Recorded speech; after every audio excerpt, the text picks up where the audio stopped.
tels que Alibaba. Nombreux sont ceux-là aussi qui pensent que la meilleure des plateformes est Alibaba. Or, il y a d'autres plateformes où vous pouvez avoir des fournisseurs qui vous proposent des prix assez bas. Et j'en cite, il y a Global Shine, il y a Made in China, il y a AliExpress, il y a 1680. Alors, vous pouvez aller dans tous ces différents sites que je viens de citer pour taper le produit que vous voulez et enfin de voir les différents prix que ces différents fournisseurs vous proposent. Je reviens maintenant sur le marché réel pour voir sur le marché réel, les gens vendent ce produit à combien? Ou si tu vends déjà ce produit, tu as une idée du prix du marché. Alors, une fois que tu as les différents prix du marché et aussi les différents prix que les fournisseurs te donnent, tu dois aussi savoir combien de quantité tu as besoin, le délai que tu as besoin pour qu'on te livre, la qualité de ton produit et aussi les différentes certifications du produit. Alors, préparer sa négociation, c'est carrément simple. Il suffit simplement de connaître les différents prix que les fournisseurs te donnent, le prix sur le marché et ce que tu veux réellement en quantité, le délai,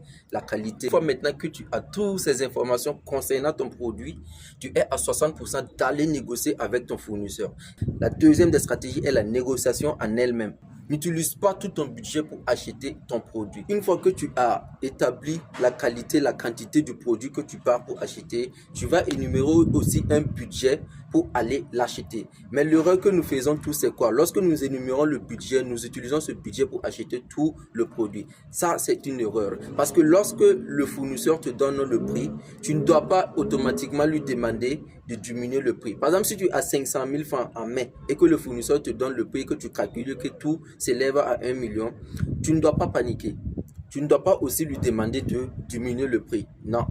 Tu dois simplement discuter sur le volume. Parce que vous savez, les fournisseurs chinois, ils sont plus ancrés sur le volume, sur la taille du produit que tu pars pour acheter et non sur le prix. Faites comprendre à ce fournisseur que vous êtes là, c'est pour un partenariat solide à long terme. Parlez uniquement sur l'aspect volume. Vous discutez avec le client sur l'aspect volume. Faites-lui comprendre que vous êtes là, c'est pour prendre une quantité assez énorme de sa marchandise pour aller tester. Si la qualité y est, vous allez revenir pour des partenariats futurs. Il comprendra que vous êtes là pour faire du business et non pour acheter et puis aller revendre. Et une fois que vous finissez de discuter sur l'aspect volume, demandez-lui de vous parler de la qualité de son produit. Tous les fournisseurs chinois sont tous fans de cela. Par exemple, lorsque tu demandes à un fournisseur chinois de te montrer la qualité de son produit, il va te faire sortir un speech.